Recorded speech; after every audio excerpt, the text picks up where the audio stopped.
Welcome to the Woodrow Wilson Center. My name is Jeff DeBelko. I have the good fortune of coordinating our Global Health Initiative and directing our Environmental Change and Security Program. And we at the Wilson Center are so pleased to be partnering with PATH and Population Reference Bureau and the Interagency Gender Working Group in hosting today's session. It's been a true partnership and wonderful working with those folks to bring this really distinguished panel together today in a session that we've entitled Gender-Based Violence in the Democratic Republic of the Congo, Research Findings and Programmatic Implications. A complex, tough topic of great import, and so we're very pleased to have folks who are so expert on the research side and the practice and the field-based work to join in this discussion today. Just a word about the Wilson Center, where we're sitting as a point of introduction. This is actually the formal memorial to Woodrow Wilson. He was our 28th president, the only one to have a PhD. So Congress, when they set up the center as a nonpartisan, non-advocacy institute, thought a living memorial where these worlds of scholarship and policy and practice could come together, learning from one another, exactly what we're going to be doing today, that was an appropriate way to memorialize him. The Environmental Change and Security Program, the partner here at the Wilson Center on today's event, we are a younger program from '94, explicitly trying to bring together some worlds that don't always have an easy place to come talk.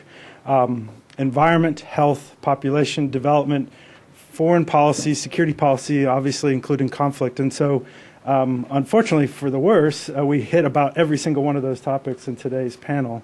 It's a tough combination, obviously, but one that's obviously critically important, and so we're pleased to be, as I said, hosting today. One word, we are webcasting the event live. What that really means for us here in the room is when we come to the Q&A, if you could wait for one of my colleagues to bring your microphone so the folks online can hear the questions. For those of you watching online, you can see the slides linked to PDFs of the slides there on the same place that you linked to the video. So I am going to, one other housekeeping matter. Please, if you would, turn your cell phones off so we don't have that disruption. And so I have the great pleasure now to introduce Dr. Sunita Kishore, who's going to be our moderator for today. As I think many of you know, she's a senior gender advisor for the Demographic and Health Surveys Program at ICF Macro here in Maryland. She is, as you know, a well-known expert on gender-based violence and has really been a pioneer and a leader in addressing this terrible challenge. And so I'm going to turn it over to her to introduce our distinguished panel. So please, Anita, the floor is yours. Thank you. Thank you so much. And now that I've had a chance to catch a breath, I just want to say that it is really a great honor for me to be here as part of this 16 days of activism. This is a panel which has been put together with the help of the Interagency Gender Working Group, PRB, Population Reference Bureau, PATH, and the Woodrow Wilson Center. And as many of you might know already, the theme for this year, for the 16 days of activism, is Structures of Violence, defining the intersection of militarism and violence against women. And what better set of panelists could bring to you the real meaning of the intersection between militarism and violence against women than the three that we have here today. So I'm not going to take a lot of time before we sort of launch into the actual presentations, because we will have time at the end to discuss, to ponder, to consider the way forward. Because in fact, the three experts that are on the panel today bring to us something like 50 years of combined experience in violence studies and in disaster work. And when we listen to them, it's extremely important that we keep in mind that if there was ever a theater in which our understanding of violence against women, our worst fears about it, are going to be realized, have been realized. It is, in fact, the area of the world we're going to be talking about today. So having said all of that, let me introduce the three panelists. The first speaker is going to be, and I'll introduce all three of them so that we don't interrupt the presentations. And I would request that you hold all your questions to the end. I considered, should we try and get some clarification after each presentation? And I think perhaps it's best that we wait. So I'm sorry for those who would have really burning questions, but please bear with me. We're going to have a very rich discussion if once we've heard the three speakers and we've heard the speakers give us the different parts of the puzzle on the ground in Congo. Well, Dr. Lynn Laurie is going to be our first speaker. She is a specialist in women's health, disaster research, and women's health and human rights applied epidemiology. She's currently the Senior Health Stability and the Humanitarian Assistance Specialist in the International Health Division of the Office of the Assistant Secretary of Defense for Health Affairs. She has many degrees, but what counts even more is the fact that she has more than 17 years in humanitarian disaster.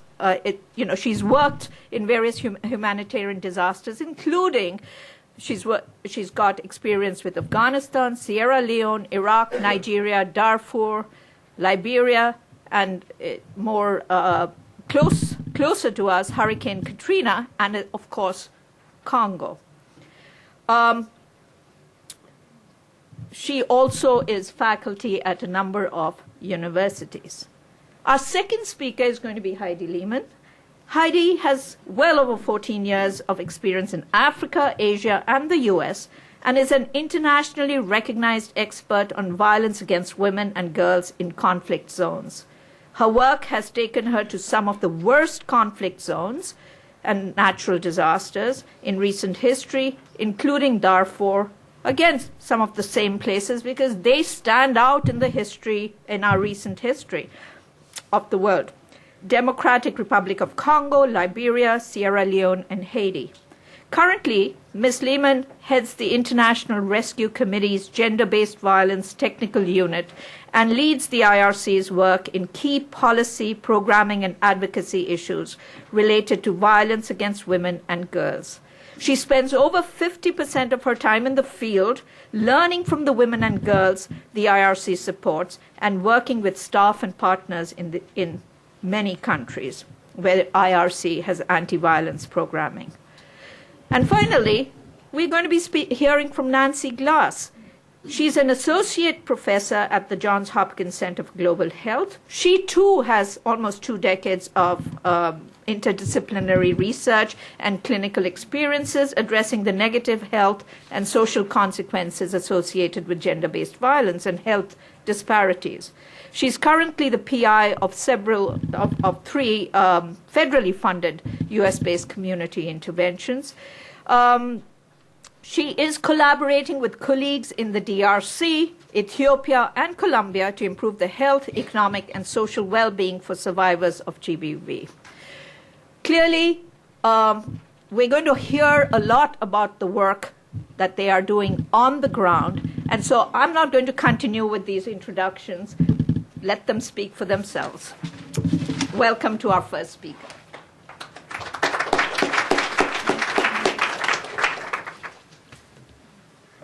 I want to thank Monique for convincing me to do this. There's a lot of people here. And by the way, if it's 50 years of experience, I can only have about 1% of that. So you guys can share the rest, not me. So I'm going to talk to you about the programmatic implications of some of the research findings that I've done over the years, and particularly with respect to DRC. I want to talk about how we need to break the cycle of violence. I think that we've spent a great deal of time discussing gender-based violence and what we need to do, and we haven't quite figured out what the secret is to breaking that cycle.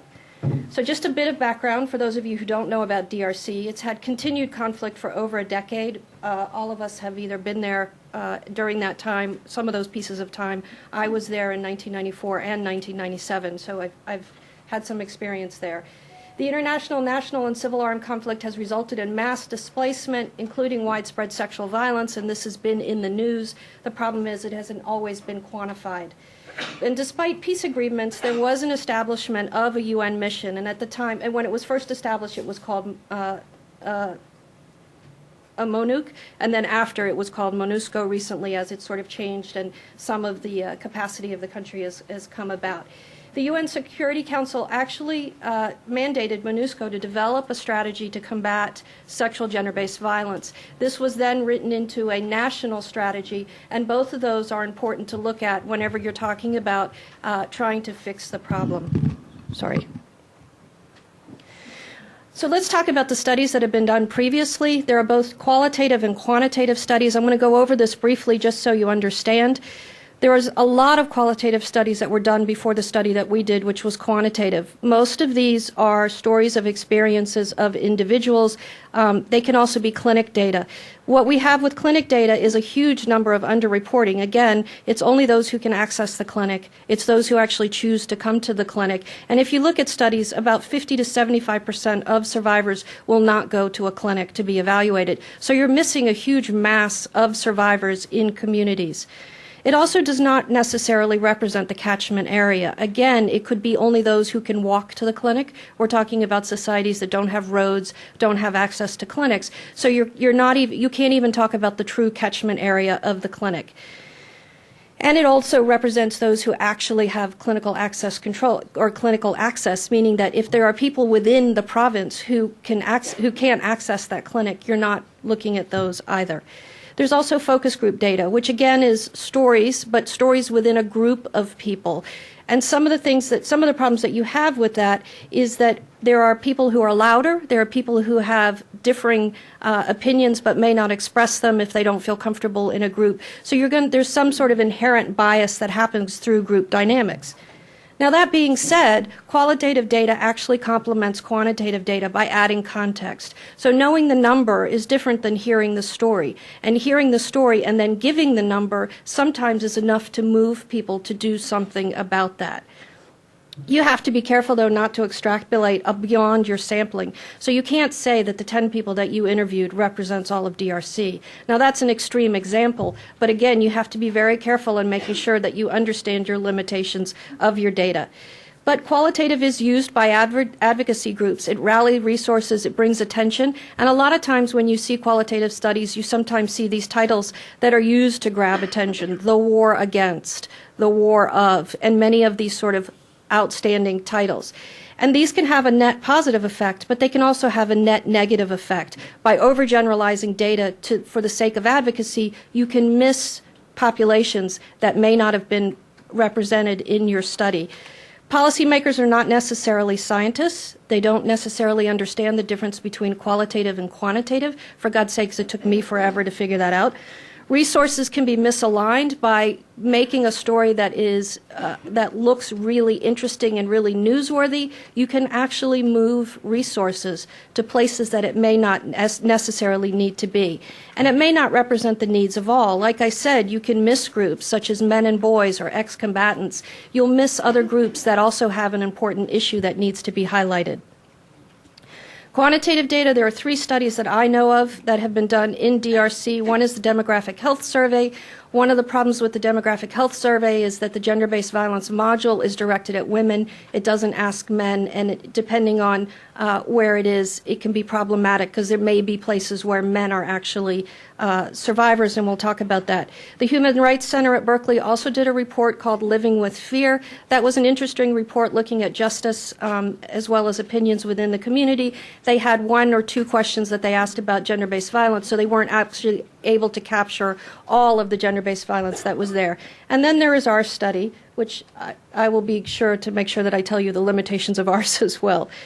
Quantitative data is important because it represents a population-based sampling frame, and it can be extended to larger populations. Again, if you only do 3 provinces and you're systematic about it, you can talk about the 3 provinces. It does not mean that you can then go to 19 provinces. So you do have to be upfront and forthright about how you use your data. It also complements and is complemented by qualitative data. Again, a number is important, but a story with a number makes much more of a difference when you're talking to policymakers. So the data can be used for policy and programmatic recommendations. How is it? A number can be applied to a dollar sign or a pound. And that is important because then you can actually talk about the burden and the financial costs of how you need to program, and it gives you a better idea of what your need is. The problem is that it's much more expensive, and it is incredibly logistically difficult to actually accomplish such a study. So let's take a look at the study. This was the first population-based study to assess all forms of gender-based violence. We didn't just look at sexual violence. We looked at domestic violence. We looked at household violence. We looked at a lot of different things.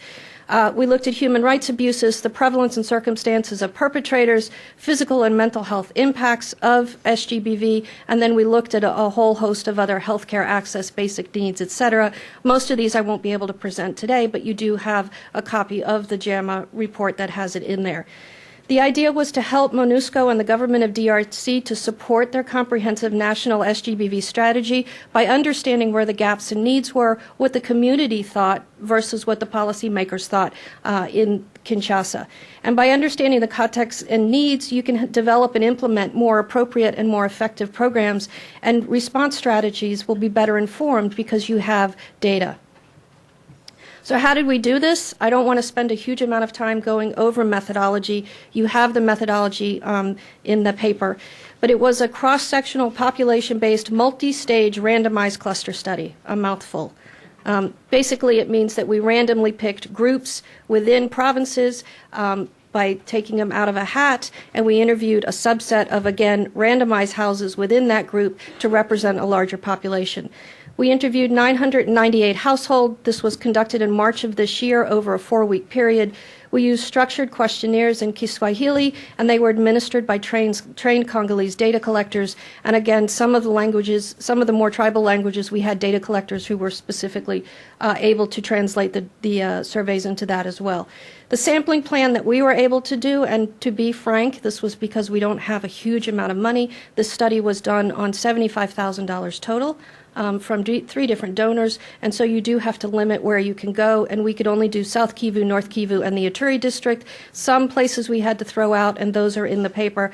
Random clusters and villages were selected in proportional to population, and we covered 19 territories in these 3 areas, and it represents, this total study represents 5.2 million adults. Again, people always ask me, why didn't you do the kids? I am not comfortable doing informed consent interviewing children, so we ask adults for household information on children. That we haven't reported yet, but we will. So the main results, and we'll go over the ones that tend to be a bit more controversial as well as some of the other more mundane ones. The household sample was 998 households. 41% of our sample were men and 58.8% were women. We had that 20% of the population that we interviewed actually participated in one of the conflicts over the past decade, and half of those combatants were actually women or close to it. We found that sexual violence in these areas, and I broke my own rule. It's not DRC, but it's the 3 territories that we interviewed, or the 3 provinces that we interviewed within DRC. It was conflict-related, prevalent, systematic, and widespread. If you extrapolate from our sampling frame, 2.1 million women and 1.3 million men in our sampling area have suffered sexual violence. And a third of the rapes among women were actually gang rapes, which we had heard anecdotally and qualitatively, and that did bear out in population data. The interesting part of the study was that when you look at perpetrators were not just men. Women were also perpetrators. When we asked female survivors the sex of their perpetrator, 39% said their perpetrator was a woman. And when we asked male survivors who their perpetrator was and what sex, 15% said they had female perpetrators. It's not that we didn't know that. We had known this anecdotally. We had known this through years of social science data. The only difference is that we quantified it for DRC, or for the areas that we interviewed. When you look at overall sexual violence, we found the prevalence rate of 38.9% of females had suffered sexual violence and 23.5% of men had suffered sexual violence. If you then take out and look at which was considered community, meaning a perpetrator was someone in the community and not an armed combatant, nearly 3/4 of the sexual violence reported was conflict-related. Why is that important? Community-related violence is a general crime. Conflict-related violence is a war crime. There is a difference, and you have to subset that out. So how do we break the cycle of violence, and why do we have this cycle of violence? The findings that I presented to you actually challenge the paradigm of male perpetrator and female victim.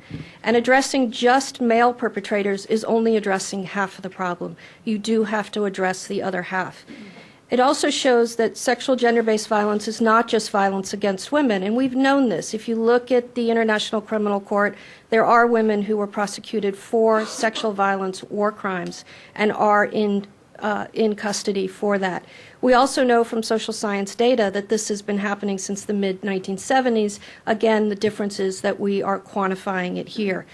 Unrecognized and untreated survivors, male or female, can cross anybody's border. They have nothing to lose if they're depressed, suicidal, to pick up a gun and to participate in somebody else's conflict and to perpetrate the violence that they had perpetrated upon them. And we know from other data around the world that those who have had sexual violence perpetrated on them are at risk for perpetrating again on their own. So it is a way of breaking the violence is to recognize all of this. So prevention and response, in this case, policymakers and donors should adjust the societal paradigms of sexual gender-based violence and direct attention to female perpetrators and male survivors. I'm not suggesting that we take funds away from violence against women. I'm only suggesting that we add in there to understand that there are male survivors, and as a right, they deserve adequate and appropriate treatment as well. Even if it's one male amongst 2 million women, that one male has the right to adequate and appropriate care. Conventions, including the UN and national SGBV strategies, currently don't recognize ex-combatant male survivors or male survivors in general, and when you go through these policies, you can see that. And prevention and response programs, RFAs that any of the donors send out, and advocacy should also address men and boys, not just women and girls. It's a huge cycle of violence. It's a group of perpetrators and survivors. I think we can't talk about this without talking about all of them. And a lot of emphasis has been placed in DRC on the FARDC as the main perpetrators of SGBV. Our data did not bear this out. We actually found that there were rebel groups that were far more prevalent to be doing this than the FARDC. And the DDR process doesn't take into account male survivors, and it doesn't take into account male combatant perpetrators. So all of the DDR processes that we know, which is disarmament, demobilization, and rehabilitation, if we don't address the fact that men could have been survivors of sexual violence just as we do females, we're missing a large group of very unhappy males. Medical, psychosocial, and legal care has to also address men and women, boys and girls. Current medical care is generally listed for violence against women. And if you look at questionnaires, intake, measures of effectiveness, checklists, although some of the checklists are specific for men, they don't appropriately account for male survivors. So much of them are geared towards making sure that we are supplying for survivors that are female. Training guidelines to identify and treat SGBV survivors assume them to be female. I don't think we do a good enough job of saying you have to be able to identify a male who is a survivor as well, and then what do you do with them? When we asked some of the providers in and around the East, they said that they would have a hard time recognizing a male survivor. Medical care is not adapted for male survivors either. Again, although you may think that asking the sex of the perpetrator is just a research question, it actually has bearing in clinical practice, and we do try and model our instruments to both have practical research as well as clinical application. If you ask the sex of the perpetrator, it's important because instrumentation versus penetration has a much different medical consequence, and that needs to be known. So breaking the cycle of violence. Findings show that the majority of SGBV is conflict-related, which actually equals war crimes. DRC government and the ICC need to be sure to establish grounds for further investigation, and we have seen arrests that have come through with some of the rebel groups for the ICC. Prevention strategies and funding should address not just the FARDC. We have to begin to have discussions with the rebels who are using this as a weapon of war. And behavior change strategies should address community violence, but also police, military, rebel groups, and others who may be perpetrating the violence. And then finally, ethical research, both qualitative and quantitative, are needed. Although these findings appear shocking, they're not the be-all and end-all of the problem. It will require further delineation of what people think, what's going on, what needs to be done. And we have to look at why women are perpetrators in rebel groups, why they join rebel groups. Programmatic needs to address men and boys, prevention strategies for rebel perpetrators, migration of survivors who aren't able to get care for whatever reason that may be, and community opinions, to name a few. And we are currently working with WHO on figuring out what the research agenda is. So I have to thank my donors for the study, Africa Command, IMC, and McGill for the support. And without them, this wouldn't have been possible, but more so my team, Kirsten, Jana, Jen, Biggie, Michael, Ricardo, and of course I have a whole bunch of statisticians, my statisticians who were up all night when I asked for things. They probably were up all night asking, since I was asking for things recently. Without all of this, I couldn't have done this, and I have to stress that when you do these type of studies, it is teamwork. It's not one person. It is a group of people that helps. And finally, I would ask, is all of the East really okay?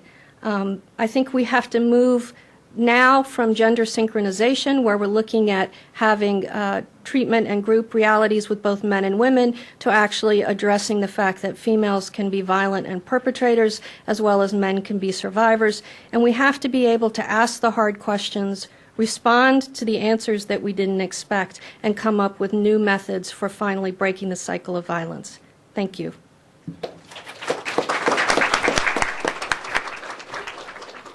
Thank you, Heidi.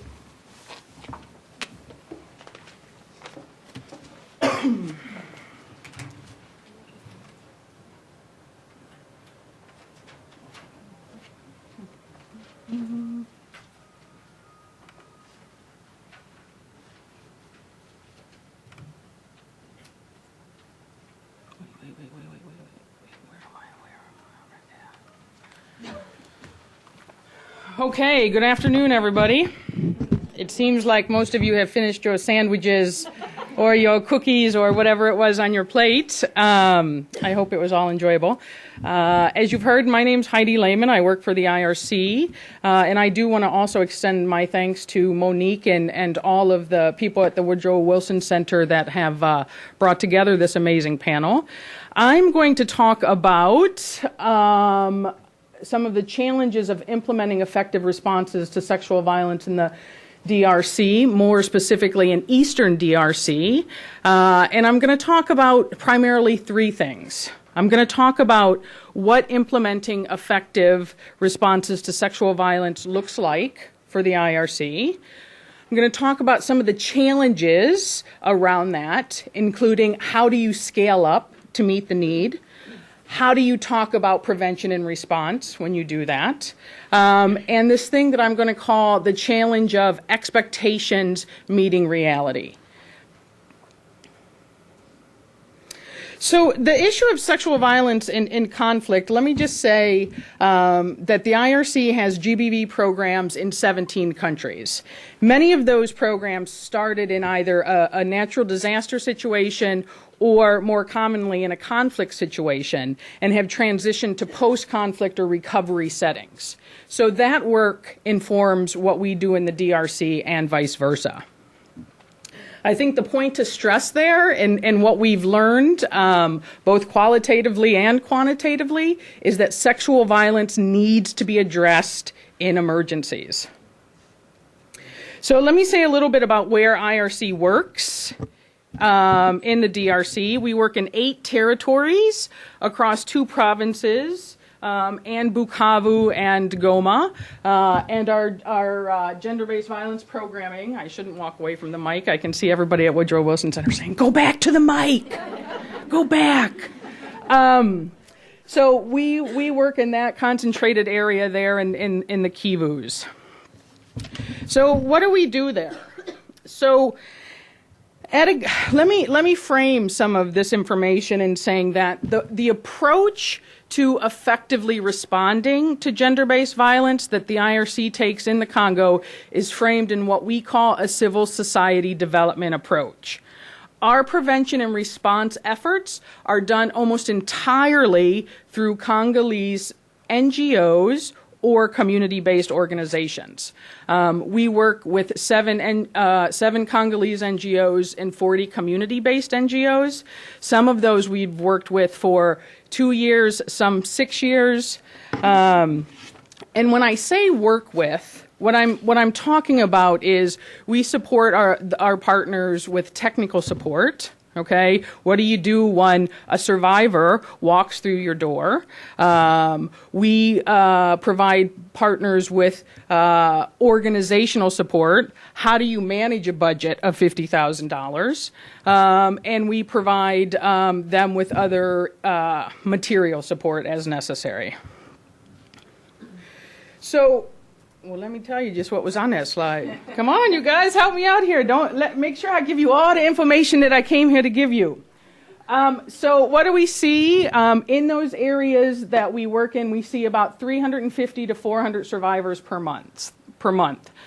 Between 75 to 85% of those report that perpetrators are members of armed groups, and about 25% of the folks walking through our doors are under the age of 18. Right, and what we see in the Congo, which was alluded to in the ending of the last presentation, is that this is an area that goes through periods of calm. Folks think everything's good there, and then here comes the instability again. So, what are our programs trying to do? Right? When I say we have a GBV program in Eastern DRC, what is it trying to do? It's trying to, the overarching goal is to promote the well-being of women and girls and mitigate the immediate and long-term effects of GBV against women and girls in North and South Kivu. And I'm sure in light of the first presentation, there's going to be lots of questions around that. So I look forward to a lively interactive discussion series after the speakers. So, I mean, just a couple things to point out in terms of how we see the goal of our program. Right? You notice that it doesn't say promoting the well-being of survivors, right? Even though our program is uniquely designed to be survivor-centered, it is expansive enough to reach women and girls that have not suffered violence, or sexual violence, I should say more specifically, and work in ways to prevent that violence from happening. In order to promote the well-being of women and girls, right, I mean, promoting the well-being of women and girls, that's like, what, a 25-year program in and of itself, and mitigate the short-term or the immediate consequences of sexual violence and the long-term consequences of sexual violence. I'll break that down a little bit in a minute, but it really requires a comprehensive approach to program design. Before I keel over here from dehydration, can somebody help me out with a little bit of water? Here, Cuddy, you can have mine. Thank you, Nancy. This is collaboration in action.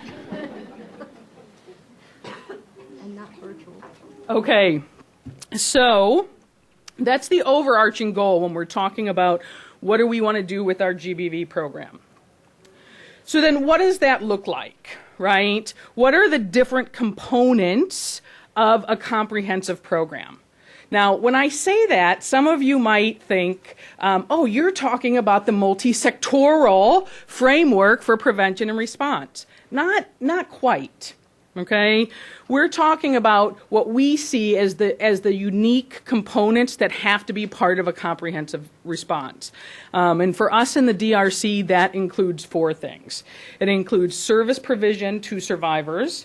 It includes a social empowerment component. It includes the ability to respond to the ebb and flow of conflict in the DRC, and it requires advocacy and coordination.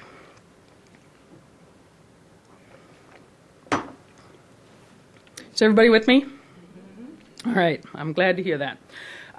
So what I'm going to do now is minimize the slide, I believe, and we're going to hear from one of my colleagues that works in the DRC.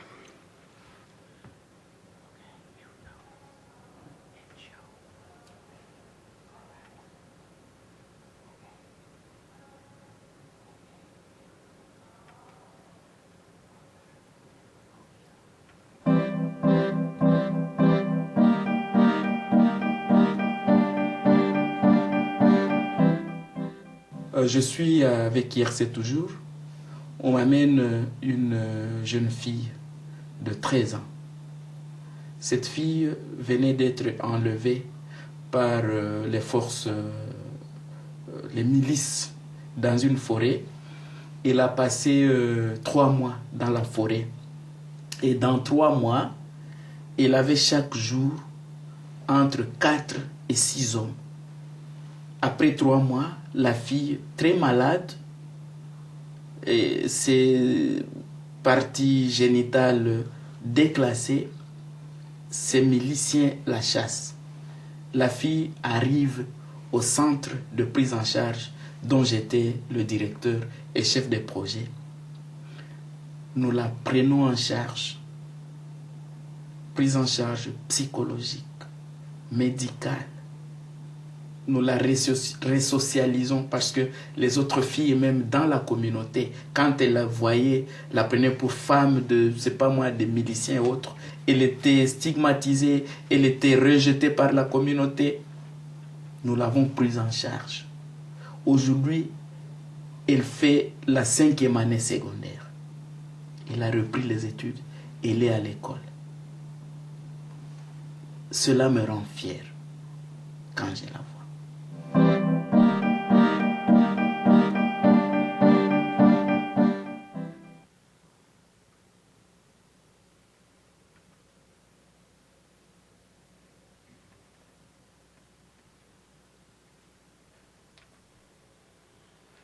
Okay, so I think the reason, I don't think I know, the reason that I chose to show that clip is that it shows the critical importance of the accessibility of service delivery, very specifically medical service delivery, health services, but it also brings to mind that's not enough.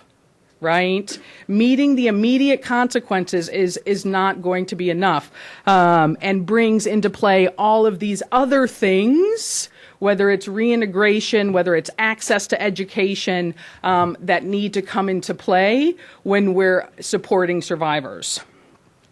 So service provision to survivors, what does that include? We saw it includes the health, the clinical care. It includes basic and more advanced psychosocial support in some of our programming in the Eastern DRC. The social empowerment, what do we mean by social empowerment? Under social empowerment, we have our community-based prevention work, our community dialogues. It also includes the Village Saving and Loans Associations, which is an economic activity with the added component of male partners coming into the discussion groups to talk about financial decision making. It's the back door to talking about gender issues without ever using the word gender. Emergency response capacity, as I said, the ebb and flow of conflict means that we have to stand ready, right, to respond to emergencies. And responding to this issue in emergencies looks different than it does in a more stable and developed setting. So advocacy and coordination, well, why is that a component of our work? Why is advocacy and coordination a component of a program?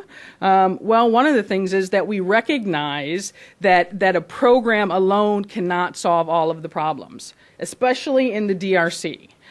There's a host of things that require a political solution that we're not going to be able to make happen with our program.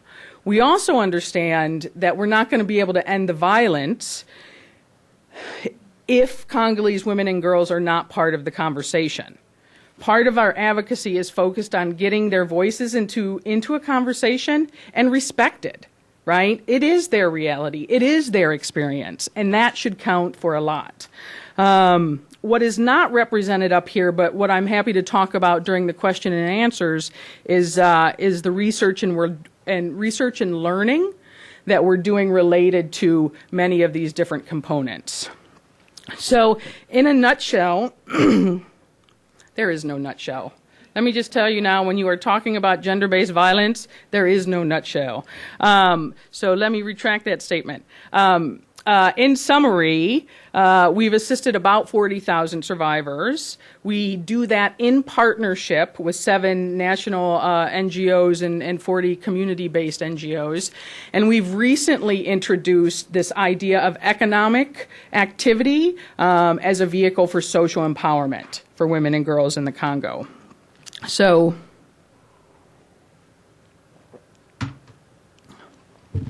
as I said before, I think it's worth saying this again.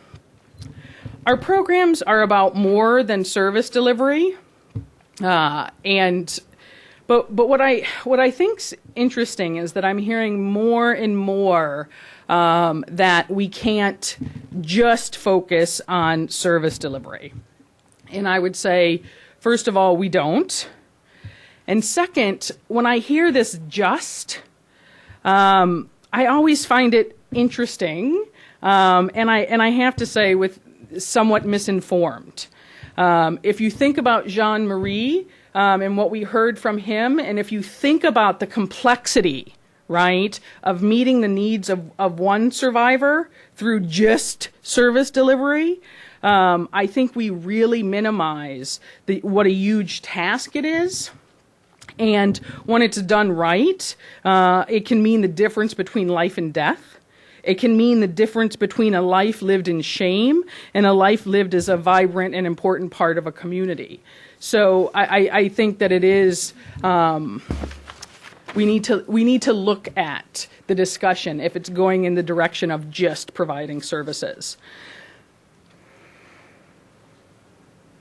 So going to scale. Okay, what has this looked like for the International Rescue Committee? Going to scale. Well, in 2002, you can see that our funding was about $500,000. We had 6 to 7 partners. Our focus was on really basic, essential services, right? The basic elements of clinical management of rape and, basic psychosocial support. There were 2 to 3 international NGOs that were really vocally and visibly doing gender-based violence in the Congo. In 2010, the IRC over the next 3 years has a budget of $13 million for GBV programs. We have over 40 partners, and as you can see, if you from the last slide, we're doing what I would consider more comprehensive programming. And you have, if you walk into a coordination meeting in the DRC, in the Eastern DRC, you have countless NGOs doing gender-based violence. So what's some of the challenges there? I mean, you look at 2002 and you look at 2010 and folks would be like, oh, that's great, right?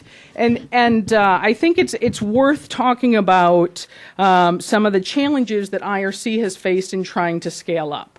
Right? Because it's really not only about doing more, it's about doing more really well. And I think that there's a number of specific challenges, right? As I mentioned before, it's not enough to provide organizational support. It's not enough to provide technical support to some of our partner organizations. You need to provide those in tandem. And doing that for 40 diverse organizations that are geographically spread out is very challenging. Staffing these programs is also a challenge. I will move ahead, and any other questions you have about the scaling up, feel free to bring them up during the question and answer. So the challenge is really how do you scale up effectively, right? When more funding becomes available. Well, maybe another way to think about it, now that I think about it a little bit more, is the international community prepared to scale up effectively, right, in the face of new resources coming in? So here's the thing about bridging the gap between rhetoric and reality, okay? This is not, the 15 to 20 million is not a hard and fast number, so please bear that in mind. But let's just say that services provided, the expectation is that services provided across the Eastern DRC with that amount, that the expectation is that that services will be available for that amount. The expectation is that everybody knows how to address GBV and that rape is stopped. Voila, right? That runs into the face of reality a bit when essential services alone require enormous investment. There's not really a common understanding of comprehensive programming, and prevention is a long-term endeavor in many instances and often requires a political solution or political will. I mean, IRC has one of the largest GBV programs in Congo, and we only comprise 4% of IRC's overall budget in the Congo, right? So I think that's worth noting. I will say a few things about prevention and response, and then I will close. So I think in the humanitarian community, it seems the conversation about prevention and response is getting off track. It's being framed as prevention or response. It's being framed as prevention versus response. And I think it's critical to ground the conversation in the multiple levels of prevention, right? And understand that good response, right, good service delivery, good work with the communities is about prevention. Okay? So I will stop there and thank everybody for their time.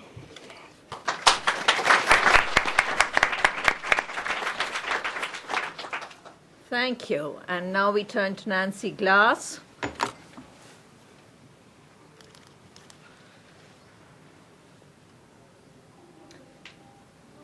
Okay, good morning. First, I want to thank the organizers for having me. It's a pleasure to be here with you today. And I'm going to focus on partnerships, and these are Congolese-led partnerships to improve health, economic, and social well-being of communities in Eastern DRC. Now, are there any Congolese here? No, I'm just hoping I represent their country well. I'm just back from Congo in November, and I did this presentation with my colleagues. So I'm hoping to represent them well because this is their work that I'm presenting, and I have great trust and respect for my Congolese colleagues. I was a Peace Corps volunteer and then in Zaire in the early 90s. It was Zaire there. And they put me on my career track to being a nurse, and I owe them a lot. So I hope that I do them justice. So let me just tell you just a little bit about our partners. First, Foundation Rama Lavina is a Congolese-led mobile clinic that was founded in 2004 by a husband and wife team. Dr. Mafi Tosha and her husband became very concerned of what the reports they were hearing out of the Walungu territory about the massacre and rape of women, so they went to visit. And what they saw changed their sort of world focus, and they developed this foundation to try to respond, and got their friends, colleagues to join them in volunteer efforts. So this is an all-volunteer effort by the Congolese. AFIDEC is led by this amazing nurse in North Kivu, Maria Gredi, and she has been doing the work since the refugees moved into the Congo from Rwanda for the last 15 years. And she is just a spectacular person. I can't say enough about her. PAEDEC Microfinance is a microfinance program that's been open and running since 1996, has 8 offices, provides $2 million in loans to 13,000 families. This is a Congolese run, and it does not have support from none of these. Just recently, in October, we got a little support from the U.S. government. But these folks have been doing this a long time without anybody else's help. Flemme d'Amour is an orphanage in Goma by Sister Alvera, another spectacular woman who started taking in children, had to move into Goma for safety. She went to UNICEF to ask for help. They said, the only way we'll give you help if you give us the children. And she said, I can't do that because the families have entrusted me to find them, to reunite them. So that was very troubling to her. The Archdiocese of Bukavu. The Archdiocese is a strong player in the southern province of Southern Kivu province. They provide care to 2 million people through their clinics. The government handed over the reference hospital to the Archdiocese, so they're an important player. And they're auto-financed. They don't get funding. They're not like Ponzi Hospital. They don't get funding from USAID. And Great Lakes Restoration, the Catholic University of Bukavu as well. Great Lakes Restoration is a U.S.-based NGO that has been working very hard for the last few years on building the peace in the Great Lakes region. And then my School of Nursing, and I can't say enough about the students. I couldn't do any of this work without the students. I have students that go over with me. They do amazing research. They find money. They raise bakes. They do bake sales, and I just can't say enough about the students at Johns Hopkins. So our principles of partnership are things that we've sat down and discussed multiple times over the last 3 years. This is the 3-year partnership. This is a strength-based approach. We believe strongly that Congolese have expertise, capacity, and volunteerism, and that they are leading these organizations through their efforts. This is an interdisciplinary approach. We believe in sustainability. We believe in true partnerships, which means transparency and funding. I'm going to say something controversial here. This might happen a few times. We don't believe in models like the City of Hope or Joy, Eve Ensler's model, where you build a city for rape victims next to a hospital. We would never do that in the United States. You would never see at Johns Hopkins a city for rape survivors. We don't isolate women. The Congolese believe it's the zoo for foreign people to come and look at their raped women. It's an insult. And so just a little makes me crazy. Okay, so we believe in participatory action research. We believe that our research must be connected to service. When we go out to do mobile clinics, that's when we do talk with women. That's when we talk to male survivors. When we provide our economic programs, that's when we talk to women. The community is tired of being asked questions and seeing no services. So the integration of health, economics, and social programs are needed to provide a more holistic and comprehensive program. We cannot separate health from economics. We cannot separate from reintegration of women and men and children to families. And that transparency and equity among partners. We believe that if you do the work, you should get paid for the work you do. So we've talked a lot about the challenges in Congo. This is just a map, and just sort of to summarize the limited infrastructure, sort of where we're starting. The infrastructure was limited before the war. We're talking about very limited access to healthcare, education, employment, roads, and a government. There's really no accurate number on those affected, but there's estimates from 5 to 6 million deaths. Forced displacement, rape as a weapon of war, economic insecurity. We're talking about whole communities where rebels and soldiers have looted multiple times, stealing animals, fields, seeds, tools, everything of value has been taken. So this is one of the clinics we partner with in the Walungu territory. Many of the rural primary health centers and hospitals have been looted of their medicines and materials by rebels and soldiers. Nurses have been raped in their clinics. Healthcare professionals that then leave the rural areas for safety. And funding, there's no government paying these nurses and physicians to work in these clinics. Their poor roads and limited transportation make it very dangerous and difficult to get to quality care. So we talk with women. What we are doing comes out of many discussions with survivors through focus groups or individual interviews. I would say that the vast majority is qualitative.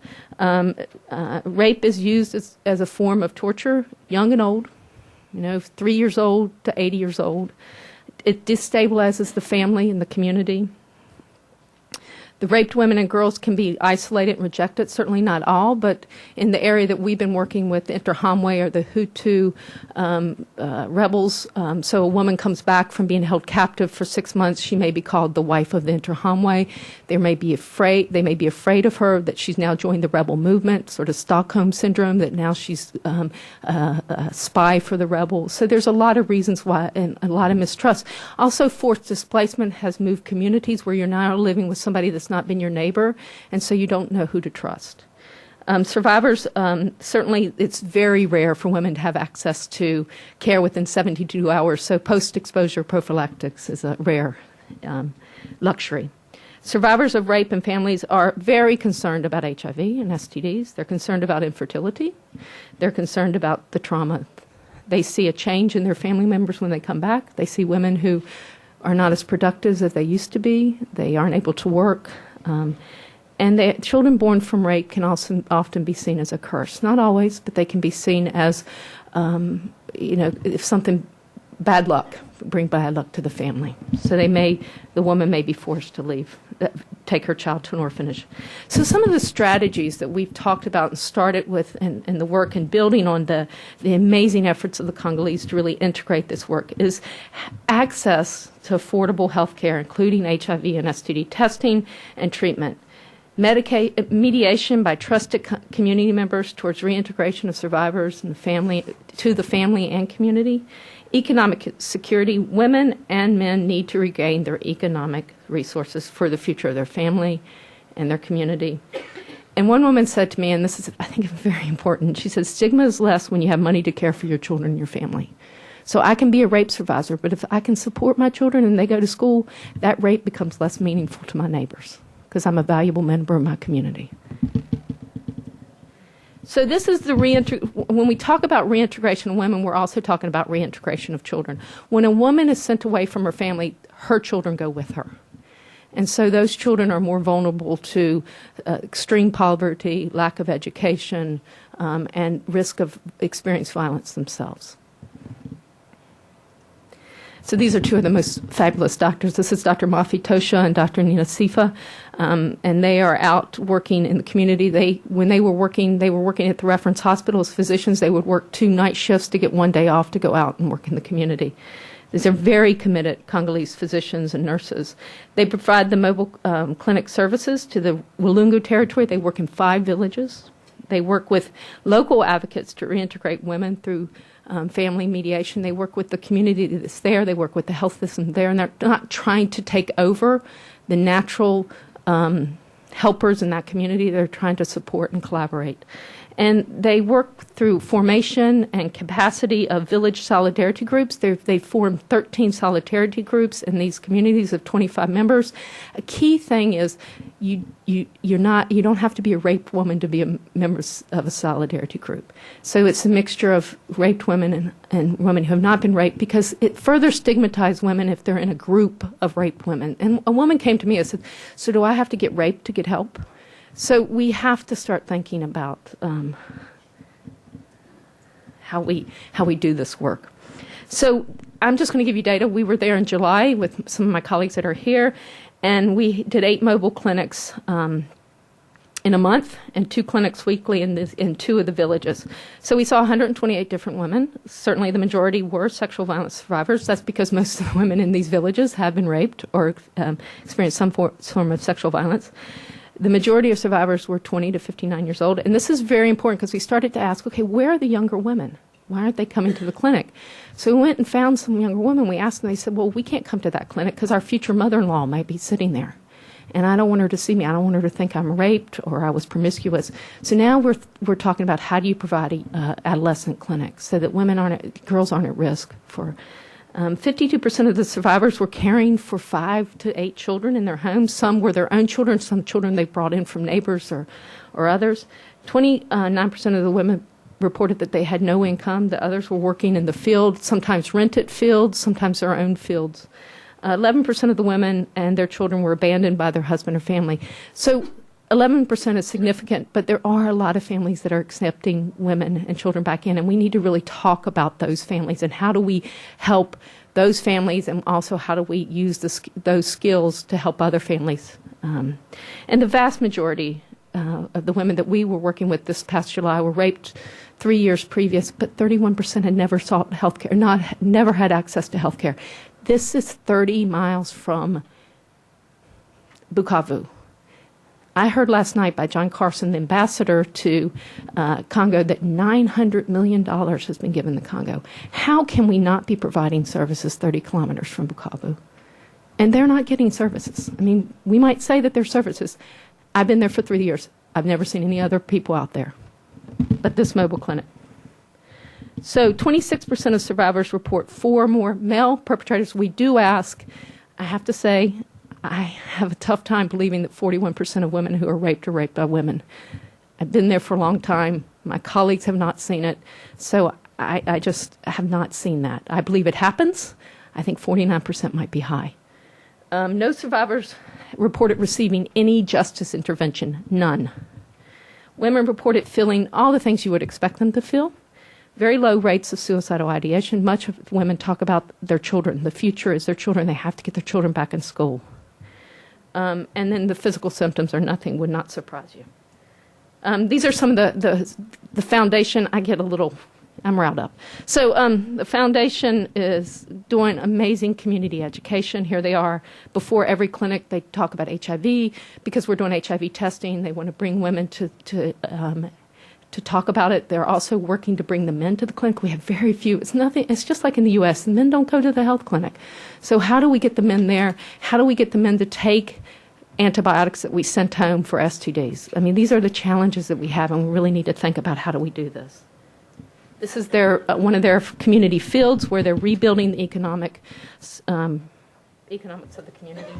This is Maria Greddy. She walks into a community, and this is what happens. They know her, they trust her, they tell her that she provides care. She is who we should rely on. Now, we're very concerned about economic security because the women kept saying to us, and the men, we need help. We need help to regain. Before this happened, I had cows, I had pigs, I had goats. I was able to support my family. My children went to school. That's what we have to focus on. And it gives women and men a start to getting their life back. Gives them control. There's not many people in the world that like to have people come out and give them food so they can eat that day. They want to be able to take this back their lives. And so how do we do that? And you take small steps, and these are the programs that we have started. So we call it Pigs for Peace. And we chose pigs because women can own pigs, can't own cows, goats. There's a little higher up on the masculinity sort of power. So we chose pigs. And so we have village associations. We're in 11 villages right now. We started with 4 pigs. We now have 210 families with pigs. $200, not bad. Women give up 2 pigs back to the community when their pig gives piglets. On average, they give 6 piglets. So this is one of our associations, all volunteer. So we did we worked with the first 100. We did household visits with 100 of the women and families who are in the program. Their average household size is 10. Their source of income varies, but it's mostly either day labor or agriculture or some small business in the market. We asked them, what's the possibility of getting $10 in credit? And almost 40% said there is impossible. Now, this is important because traditional microfinance programs don't give loans less than $50. So they are, and also very poor people are risk averse. They don't want to take loans out that they can't pay. Well, other than in the U.S., but, but they are risk averse. So 40% of our participants interviewed had at least a pig that had delivered at least once, and on average they had 6 piglets. I had 6 piglets myself. The majority have sold at least one of those piglets for an average of $30 and used funds for household needs. 19% said food, 14% school fees. That's really, really important. Medication, purchase of more pigs. They're growing their projects. They're investing 3% in clothing. And then 70% were other, and that was to pay back credit because a lot of women owed credit to the local store, the local school, the hospital. You know, in Congo, if you owe the hospital, you don't get to leave until you pay your bill. So, and getting a son out of jail. These are really important things for the household. Now, we've done this for $14,000, and this is individual donations. We have 700 families waiting. And this woman said to us, I will care for this pig like my child, as it's my future. So our funding comes from, thank you, U.S. Department Secretary Office of Global Health. We got a $100,000 award that started in October. This goes directly to Foundation Rama Lavina and PAEDEC to continue to do the mobile clinic and the pig project. We have had amazing people contribute to the Pigs for Peace, and we're doing more research. We just got a funding to evaluate the Pigs for Peace project and randomized trial in Walungu, and it'll be a 5-year project funded by the National Institute of Health. So we'll actually see if this means something to the community, which excites me greatly. And everybody, Pigs for Everyone.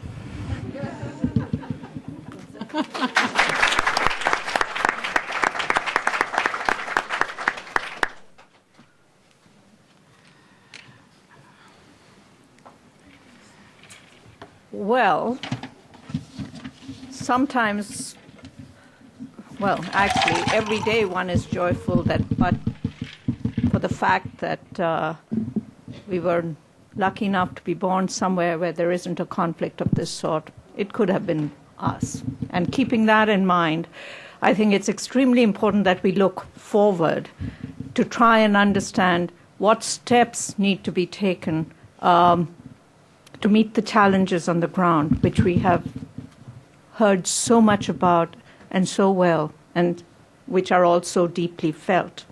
One point I did want to make, which when I was asked to moderate this session, I started intensively looking at various documents on Congo. And one of the things that seems to be becoming, in addition to everything that we've heard, is the fact of the spillover of violence, particularly domestic type violence, into the general community. I found that the Harvard Humanitarian Institute is reporting a 17-fold increase in civilian rape between 2004 and report violence by their spouse. A large proportion of that, 35%, is sexual violence. We did not ask men, so that part of the equation I cannot tell you about. It is also important that in the regions where a lot of this work is being done, the numbers are much higher. So in North, for example, violence experienced during pregnancy, it's 12% of ever pregnant women have experienced some sort of physical or physical violence largely. But in North Kivu, it's 20%. That's 1 out of 5 women who've ever been pregnant. And, this is data which is fairly recent. And so it's not just the context of war. It's the context of spillover into civil society and norms and behaviors that perhaps need to be broken right at the base.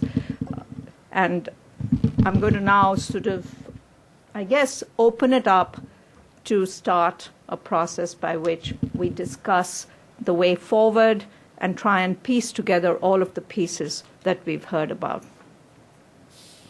As before, let me repeat, if you have a question, please speak into a mic. Yes. And I will take about 3 questions and then ask the panelists to respond. So we won't try and answer one by one.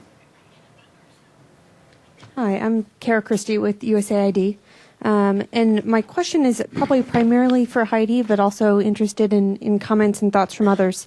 I really appreciated your emphasis that response and prevention should be done together. And I agree that I think when done well, they can also be mutually reinforcing to help address the ongoing problem. So I think given the discussions earlier about how men are both perpetrators and victims, interested in your thoughts on IRC's focus primarily on women and girls, as I think you were anticipating that question. And then also just thoughts from both you and Nancy, if possible, on what are other ways or better ways to reach men, both in terms of the basic services like healthcare clinics, but also the larger discussions about gender-based violence, what it means, what the effects are, and just reaching kind of the other half of this situation. Some questions here.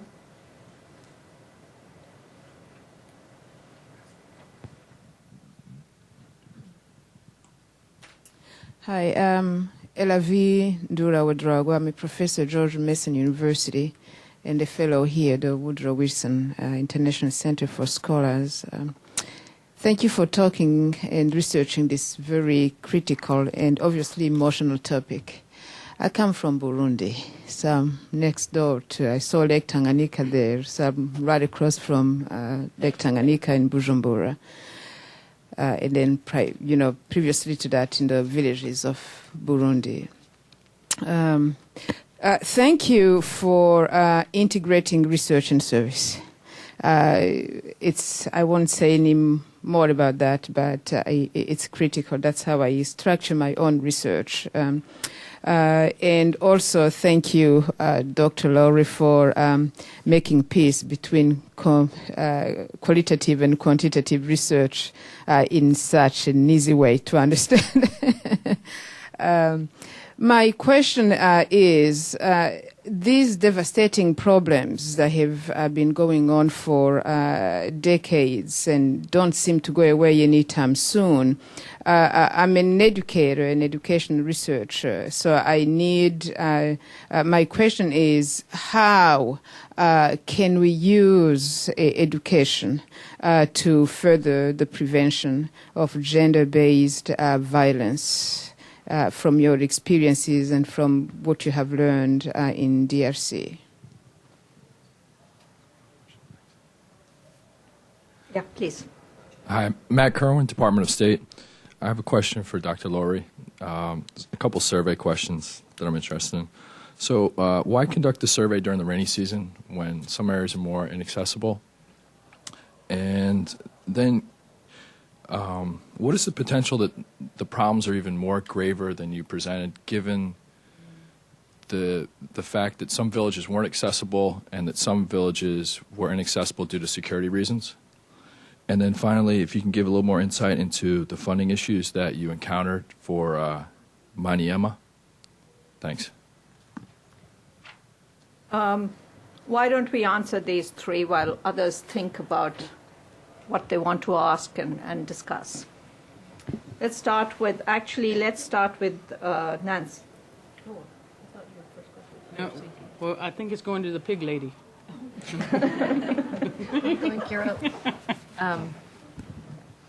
Is this on? I think it's Okay, great.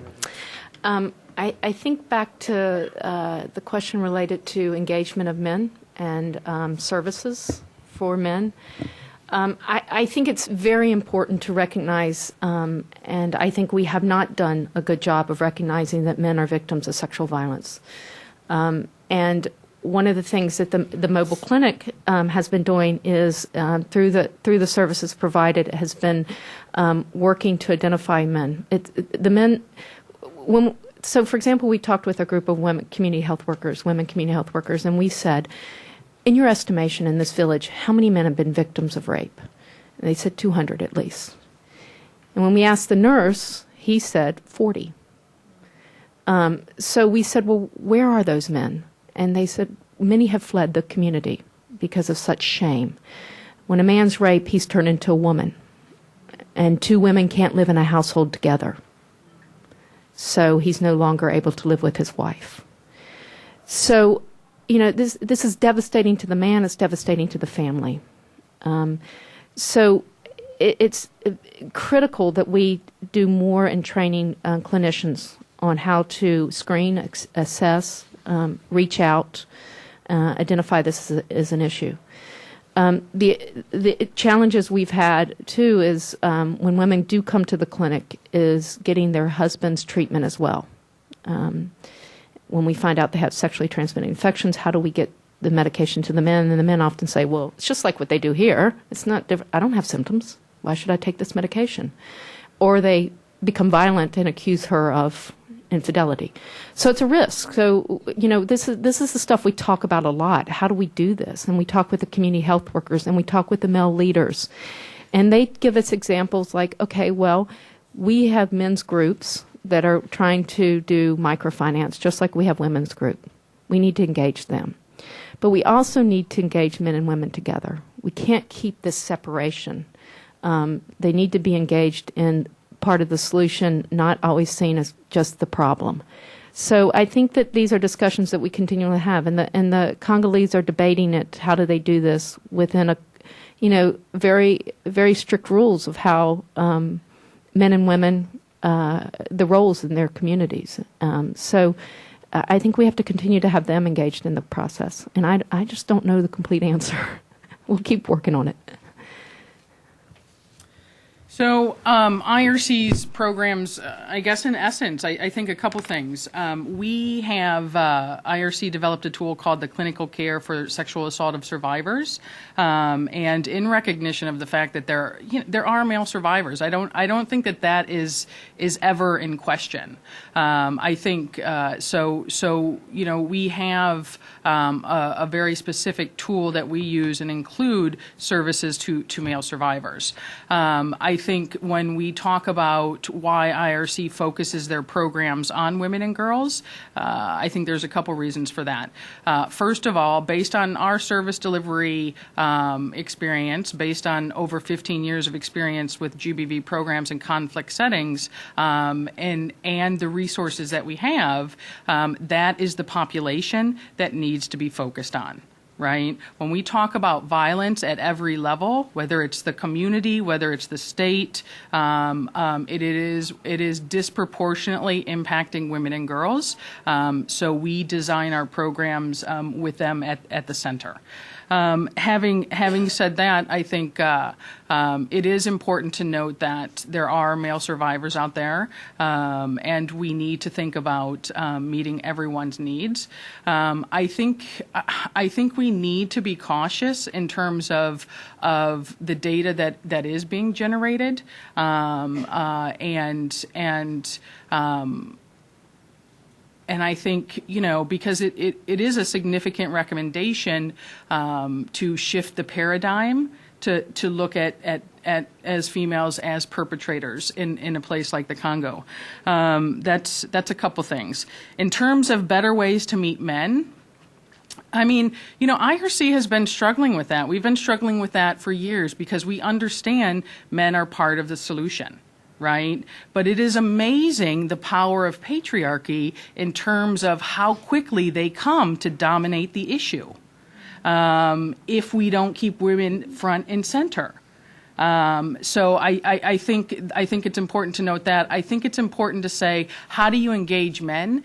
Just like good programming, you meet your population where they're at. Right? You don't meet them where they're at by looking at all men as perpetrators or talking to them as perpetrators, right? And you look at it as if violence against women impacts men, right? And you reach those men, I think, through discussions with that lens. Yeah. Go ahead. I guess I should say something about this perpetrator issue, since this is the most lightning rod issue. I'm not surprised that Nancy doesn't see many people that say that females were their perpetrator. The reason is that if you look at the different rebel groups, they each have a pattern that they use. The Interahamwe, similar to what they did in Rwanda, use men for violence against women, and that is consistent. That's actually a very comforting thing for me to see, because it says that the pattern that they used in Rwanda is the same that they used in DRC and Zaire at the time, means that what we're getting, the reports that we're getting, are probably accurate. If you look at the other tribes, like the Mai Mai have a huge population of female combatants, and those, plus two other groups that we looked at, use women for perpetrating sexual violence. And in our qualitative interviews with Mai Mai, we found that there is a cultural prohibition for men doing this, but it's not a cultural prohibition for women to be perpetrating this. And so in order for them to make sure that they have strength among their troops, they will send women out to perpetrate sexual violence as part of their plan for villages. So I'm not surprised that we see it. And if you have to remember that population statistics are a subset of a group. So it doesn't tell you what happens individually. It may not tell you what happens in an individual village, but it can tell you a larger population of what's going on. And it doesn't give you the details that you need, which is why you do need the qualitative data. There does need to be a study where the rebel groups are interviewed to see where prevention strategies can help. And one of the problems that we have, and this gets to the USAID question, is that rebel groups cannot be engaged by USAID money and probably by many other governmental monies. So there has to be a different funding mechanism to deal with this, whether it's another USG agency or another group, but the funding structure to be able to deal prevention-wise with rebel groups as the perpetrators is more difficult. Getting to the question about education for the young, starting at all age groups. You can't just start with men and women who have had this. It has to start at a very young age, culturally age appropriate. That's much harder to do, and it also has to be done by Congolese as opposed to Westerners who come in to sort of purport their views in that. And again, remembering that education is a primary indicator for health, that is a very important piece of service delivery, which doesn't just include medicine and psychosocial and economic support. Education is also a part. And I think that gets at the behavioral change education that's going on and starting now. The survey questions, why the rainy season? We had tried to do this in November, but because we are required to do ethics review, it took much longer than we expected, and we were afraid if we didn't get it done before the strategies were really set in place, and also before there was a change of people in the groups that we had already known, such as the Ministry of Health, and before the elections, we wanted to get it done because we needed support on the ground from all of these people. We did not throw out any areas because we couldn't get to them. We bought boots for our data collectors. And you saw the pictures they were in. They used dugout canoes and rafts to get across swollen rivers to make sure that they got to the areas that they were. Can I say that it's higher or lower in other areas? Absolutely not. Statistics are always a conglomeration of the numbers that you get, and it is possible that things would be higher or lower. Again, you have underreporting, and you're not quite sure what that underreporting rate is.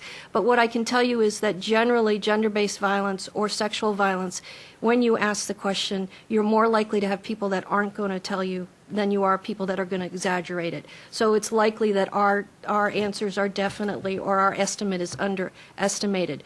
As for why we couldn't do Maema and why we had to throw it out, we needed $10,000 to do the 8 villages for our sample. When I asked for $10,000 from somebody and from a group that had it, they requested that I put them as authors on the paper. And because I ethically could not do that, as they were just funders, they refused to give the money. I could not get money from any other USG agency. Nobody, either the emails weren't answered, or there was we don't have the money to support that. And so we had to throw out those 8 villages. Again, funding is always a limiting factor, as is security. The only villages that we didn't go to were for security reasons. I can't ethically put my data collectors and my staff at risk for the sake of data. It's not that important. Can I hold, or perhaps it will come with another question here? You will have a say. Can I actually, though, I didn't. Hold it. I don't think we really responded to the education question. Are you going to address that? No. So let Heidi address that, and then So in terms of how can we use education as a way to address gender-based violence, I think, one of the things is there is a lot of money going into the healthcare system in the Congo, into the education system in the Congo, and I think if you are a donor or an NGO, looking at what percent, dedicating a percentage of that to say, if there's a $20 million RFA for education, 10% of that needs to focus on primary prevention of gender-based violence. If there's a $100 million health RFA, 20% of that needs to focus on the clinical care of sexual assault. I think we're making an assumption that that's being put in there, and that's not necessarily happening. all right, Nancy, we'll let you speak. Oh, good. So I'm going to ask Lynn a question. No. Yeah. So what has troubled me, and I've stayed up late at night thinking about, and I have to say, this paper came out when I was in the Congo, so I read it to my colleagues, and their reaction was quite intense, not in a positive way. So, but what bothered them and has bothered me is what you define as a female combatant. Now, you say in the paper that the majority of women who are defined as combatants were kidnapped and abducted. What we hear is that when we asked men, for example, how they defined rape, they said things like being forced to watch my wife be raped by a rebel, being asked to or made to rape my child. I believe strongly that some of those numbers are women being forced to do things that they would not otherwise do. And an abducted woman is not a female combatant. I will never give that. A kidnapped woman is not a female combatant. I think that they're being forced to do things that they would not do if they had a choice, if they weren't being. You also say in the paper that they stay in these situations because they've threatened their families. That is not a female combatant. We need to take more questions, but there is an element here which sort of brings us back again to how we handle situations on the ground like this. And one is that there really is not, and I'm coming at it from an outsider's point of view. I have not been to the Congo, and I have not been in a conflict situation. But what is very, very clear is that the line between a perpetrator and a victim is not very clear. And that needs to be kept in mind in the way we react, the way we program, because those, whether it be men or women, children particularly, in other conflicts, the number of children who are made to perpetrate, unbelievable acts. Are they perpetrators or are they victims? And it's not just a philosophical question. It's a question on how then do you program around that. So keeping that in mind, let's go on. More questions? More thoughts? All right, this side.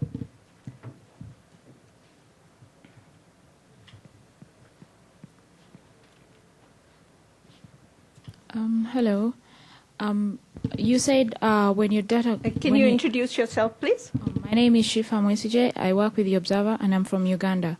You said when you were collecting data, at some point, a lady asked you, do I have to be raped first before I can get help? So I'm just wondering, the men who said that they were raped by these women, how did you verify that they were actually raped? Was it their word? How did you make sure that they were telling the truth? And then again, in my country, we have a big debate about how women rape men. And when these men say that women have raped them, how? Was it touching them? Was it, like you said, making them watch their wives being raped? I don't understand how. Hi, my name is Mielle Hendrickson. I'm with the International Medical Corps, and my question was mostly for Nancy. I'd be interested in knowing your opinion on the best way to support local NGOs with USG money, or is that appropriate? And then the second question was one, I was in Congo back in August when we responded to over 240 cases of sexual violence. And it was an area that we had just moved into in June with OFTA funding. And so part of me thought that if we hadn't have been there, what would have happened? What actual response would that story have come out? And how best in those areas that maybe we hadn't been there, but there had been local NGOs, how do we support or how do we link those local NGOs working with those international actors, whether they be NGOs or government funders?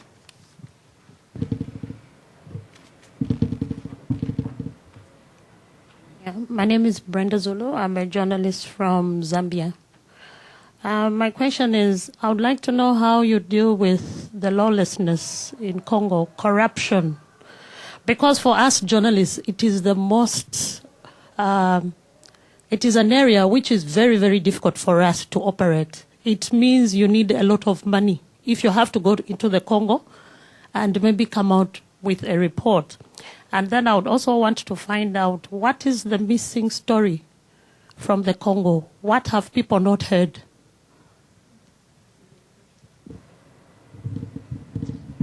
All right, one more question, and then we go back to the panelists. Hi, I'm Suzanne Leclerc-Madlala from USAID and the Interagency Gender Group. I have a comment and a question. My comment is directed towards something you said, Sunita, about sexual violence spilling over into civil society. It actually does more than that. Having spent my life in Southern Africa, it gets passed on to the next generation. It sort of has sort of a social gene effect. And that's what we're seeing in South Africa and places like that. So something to keep in mind. But my question is to Heidi. You mentioned the emergency response capacity. I'd like you to describe that a bit. What do you mean by that? All right. Who wants to start? We'll start the other way. Was there a question addressed to you? Would we like to? No. I think so. All right. Heidi. Well, but in the study, okay. So I really feel like the only question I can answer, I kind of like this panel because you just kind of choose what you answer. Yeah. I mean, okay. So there's two things. What is the missing story? What haven't we heard from the DRC?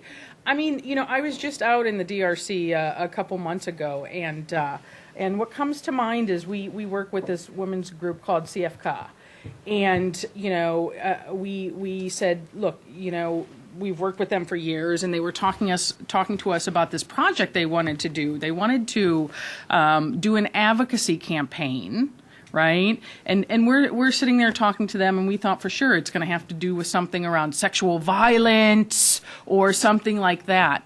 And they said, we want to do an advocacy campaign around civil registration. Like, wow, okay, what's civil registration?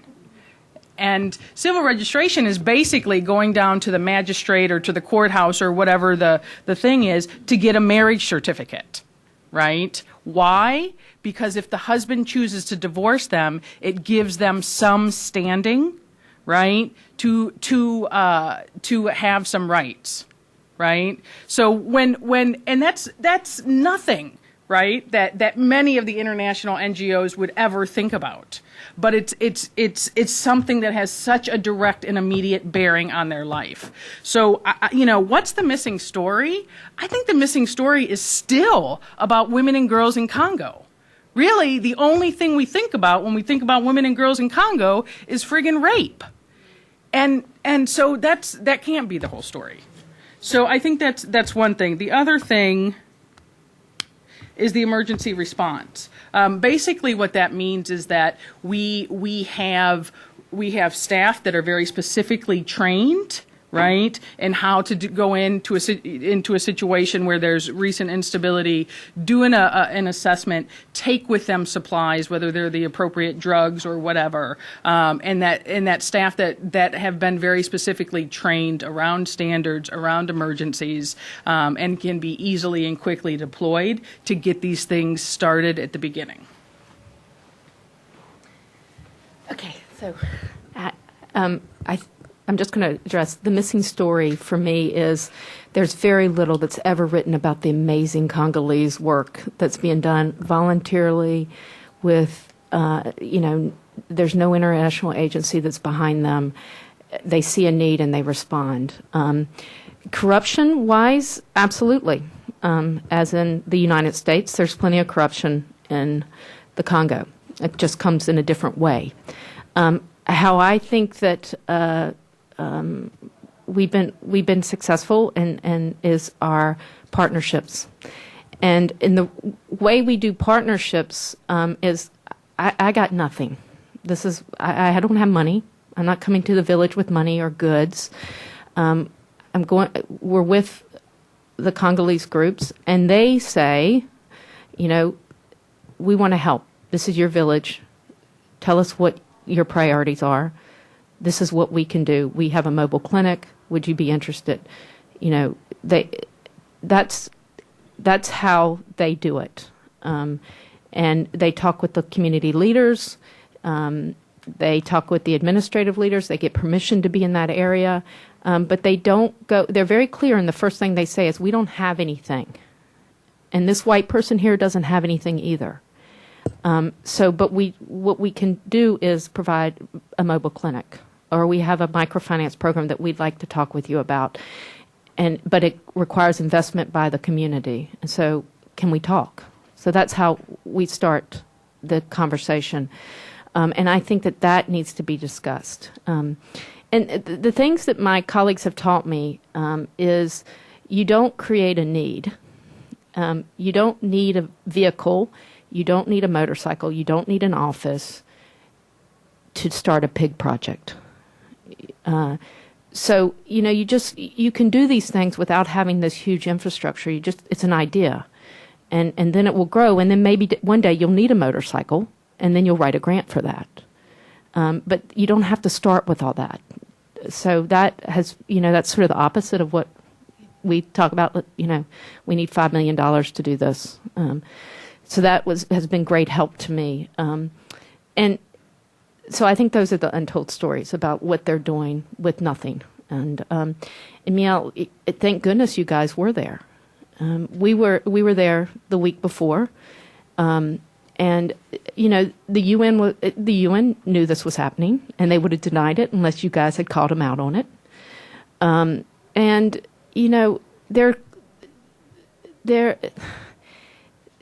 It is amazing to me that this is 50 miles from Goma, where a whole village can be held hostage for 4 days, and over 300 women now raped.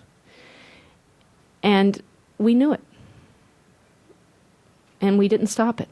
We saw all the signs. The roads were closing. The security was stopping vehicles.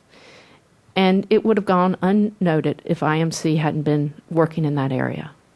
That's what the Congolese have no faith in the international community anymore. And how could they? It's 50 miles from Goma, where there's a massive UN peacekeeping force, the largest in the world. There's thousands of NGOs, but something this horrific can happen right under our nose. Why would they trust any of us? So I think we have to work to regain trust, really, at this point. Lynn has sort of reminded me of my duty. There is one question which still needs some addressing. The young lady from Uganda had raised a couple of points, and I think that, Lynn, you might need to sort of talk about the idea of how men are being raped, which is the part of her question. And the other part of her question really was, I think she misunderstood something you had said. So you asked if...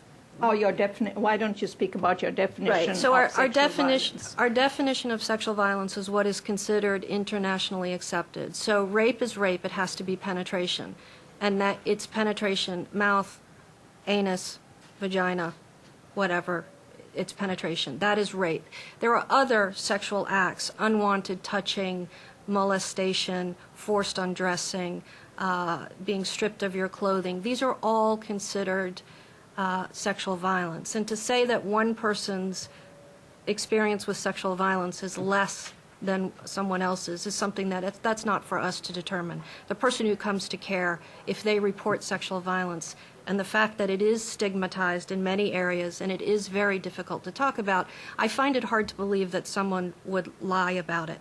As for men, men can also be raped. Instrumentation, being raped by palm branches, we heard broomsticks, rifles. Most of the rapes that we heard about that were reported to us in the study were by rebels, other rebels. But men have also reported having their genitals cut off, being molested by more than one female, and those type of issues. So it's not something that doesn't happen. I think it's harder for us to stomach. To sort of say this can happen. And because men do not come forward and don't really have we don't have a campaign that says you can come forward, they're not going to come forward as readily and easily. And again, if you're up against someone who says, you know, in your own society, look, you're lying, how can this be? Then that's going to filter through the community, and the community is not going to have other men come forward. And again, where Nancy was talking about how men are leaving the village, remember, I said those men who have had sexual violence are more likely to cross a border and go fight someone else's war.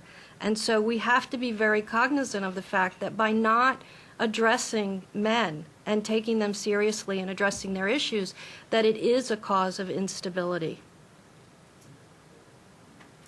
I think that's absolutely true. I think we absolutely take it seriously too. You know, in the men we were talking with, many of the men are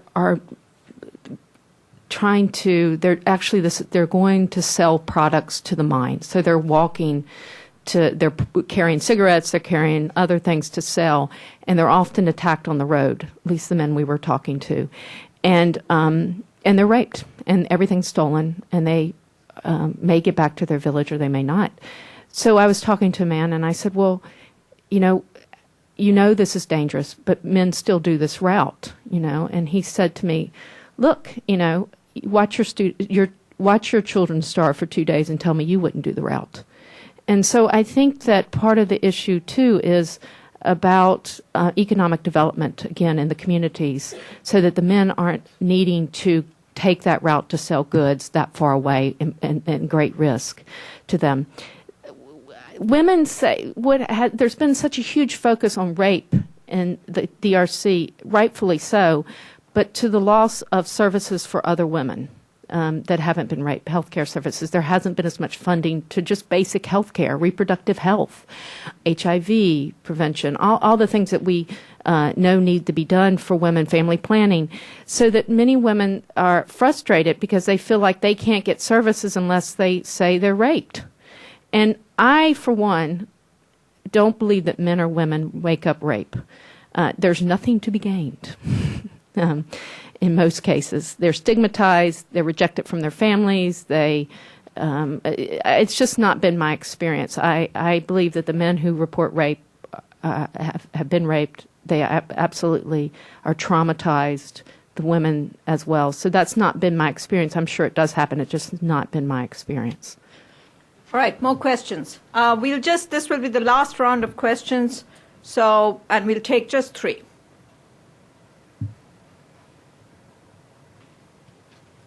Hi, I'm Shai Venkatraman. I'm a journalist from India, and I have a question for Nancy. In 2002, we had riots in the state of Gujarat in India, where over a period of weeks, sometimes months, a particular minority community was targeted. And it's a story I covered over a period of several months. Even when the riots stopped, I kept going back. And we had people from the community driven into camps. You know, they couldn't go back home. The women were raped in front of their children. Fathers were burned. And what I saw was children in the camps, as young as 5, talking about revenge. They were traumatized. You know, they said we were going to grow up and kill people from the other community. They were going to go out and burn their houses down. I was just curious to know, what is the impact you're seeing on children in the Congo, and is there any kind of counseling or anything that's being done at all? Is that? Ooh. Oh, let's take the other 2. Okay, sorry.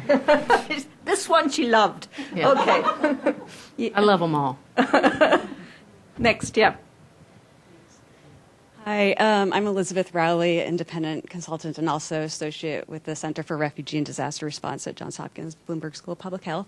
And a big thank you to all the panelists for great presentations in this discussion. I had a question for Heidi. In your presentation, you commented on a concern that the discussion about prevention and response was getting off track somewhat, perhaps maybe dichotomized or I was just wondering if you could comment a little bit more about that and if you see any specific research gaps around that. The last one was somewhere here. Yeah, this young lady here.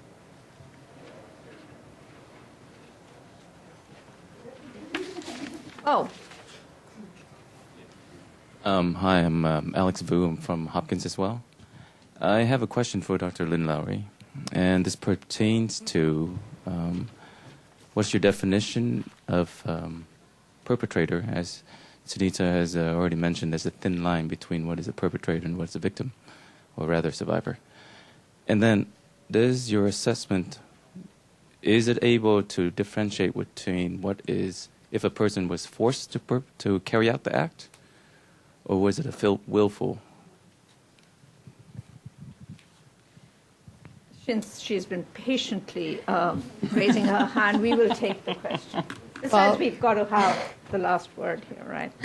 Well, thank you for adding the extra question. I actually have two, but I'll limit it to one. Yeah, that's a good idea. And it's for the panel in general.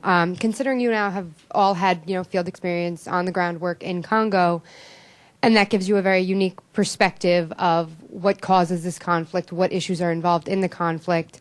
I'm wondering if you can talk just for, your own personal opinions on what you would like to see in terms of international legislation regarding this conflict, regarding what we're seeing. Do you think that the international legislation we've seen on gender-based violence, is that effective in the prevention of gender-based violence?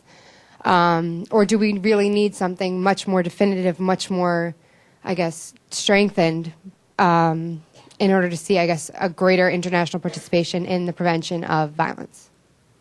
And your name? Oh, I'm Stephanie Delarocca, and I'm with UNIC Washington. Okay, great. All right, so each of you have about 3 minutes to respond, and then we need to close the panel. Can I just respond to the question that Alex had since it was... All right, you may start. I think you have to make sure that you understand that we interviewed survivors, not perpetrators. So we're asking survivors, who was their perpetrator, what sex was the perpetrator, where did it happen, when did it happen.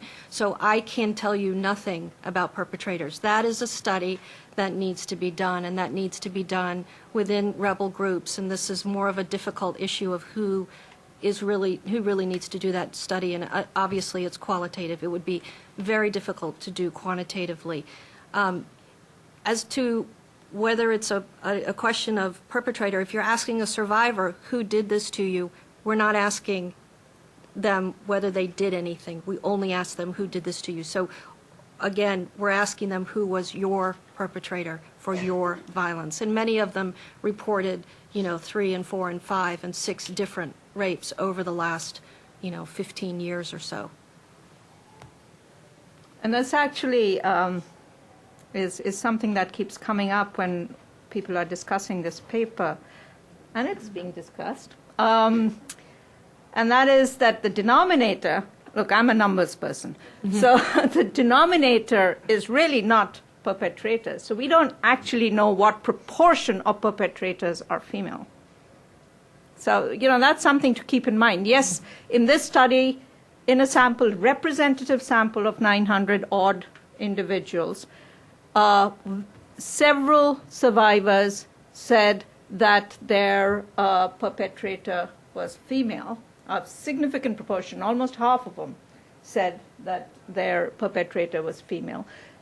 But there is no way of knowing whether you've got one group that has in its midst several women who are repeat perpetrators. So you can't go from that number, the 40% of victims reporting or survivors reporting a female perpetrator, to understanding what proportion of all perpetrators are female. And I think in trying to and this is a huge issue within the demographic and health surveys also, because there is a lot of pressure to try and measure violence, GBV, against men. Not, I wouldn't say a lot of pressure, but there is some interest. And the question then becomes, when you have limited resources, and we have some countries in which we have the data, Uganda and Ghana, two different results completely, and pointing to the fact that, yes, there is, of course, there are male victims, but the proportion of all victims that are male is relatively small. And when we program, it's not to deny that you can have males and females who are victims, but to try and sort of get the maximum out of the money that you have to reach the people who, well, I'll leave it there. I'm not going to give you I'm not a program person, but I'm sure others will. Okay, go ahead. So I'll start with the prevention question. I think, part of what the point I was trying to make is that folks have a very specific thing in mind when they say prevention. And my experience has been that is primary prevention. They're thinking about activities that stop the violence before it starts. And I think it's important to bring secondary and tertiary prevention into the conversation as well. Activities, services that are going to mitigate the immediate circumstances or consequences, and activities that are going to help that survivor in the long term. I think in terms of, are there research needs around that? I think the GBV, field in general works on an awful lot of assumptions, especially in conflict-affected areas. So I think, I think that I would be hard-placed to think about any area that doesn't need more research to challenge some of those assumptions. I think, we always have to be careful about how that research is structured and how it's used. But I think that there's definitely a need to look at, primary, secondary, and tertiary impact of these prevention activities in different programs. In terms of the question around is legislation, and maybe I am phrasing this wrong, but is legislation effective in stopping the violence in the Congo? And I think, legislation always provides the framework and the potential to be impactful. I think, legislation that's not directly related to the conflict, but the International Violence Against Women Act is a good example of that in terms of providing the framework for stopping it. Now, the reality is, as in the example that we heard, 50 miles outside of Goma, is there the political will to use that framework? And I think that, we might not always see the political will to use the frameworks that are provided by legislation. Yeah, and I second Heidi with the International Violence Against Women Act that needs to be approved. We've been trying for years now, and the Family Violence Prevention Fund and others have been working very hard on this. So if you write your congressman and legislator, that'd be great. It does provide dedicated funding. It does provide a higher level administration to focus on this, and I think that that's critical. So back to kids. Oh boy, we are not doing what we should be doing with kids in the Congo. And just one story that just always has stayed with me is, so on Sundays I play basketball with the men's masters group in Congo. You didn't know I was quite a basketball player. So it's a Sunday morning ritual. We go, and the kids come and watch, because what more fun is there than watching Mzungu run up and down the court? So I was standing there. We took a break, and I was sitting there, and there was some street kids, and drinking. They're drinking palm wine or local beer, and became quite aggressive and disrespectful. And an older one of the kids called over one of my colleagues, and so he was gently trying to talk to the young man and get him to calm down and comfort him. And the disrespect that young man was showing his elder it's just that, from all my years in the Congo, I never saw that level of disrespect. And when the child finally left, he turned to me, my friend, and he said, if we don't do something, this is our future. Because the kids don't have their parents anymore. They don't have that role modeling, that respect for themselves and for others. And it's very, very hard to get programming that's needed for these children. And I was talking earlier with my colleague here that, with this program we're going to do with the microfinance, we have to find additional funding to work with the kids, because the key thing that parents talk about always about economic empowerment is we've got to get our kids back in school, because without that there's no future. We have none for ourselves, because how are they going to take care of us, and none for our village. And so we don't have mental health services for kids. They're very minimal. For kids that were in the armed forces, very little. So we have to start focusing on that, or we're going to be looking at years and years and years of violence. All right. I think we will have to take that as the last word. I think this has been a great panel. Let's give them a really good...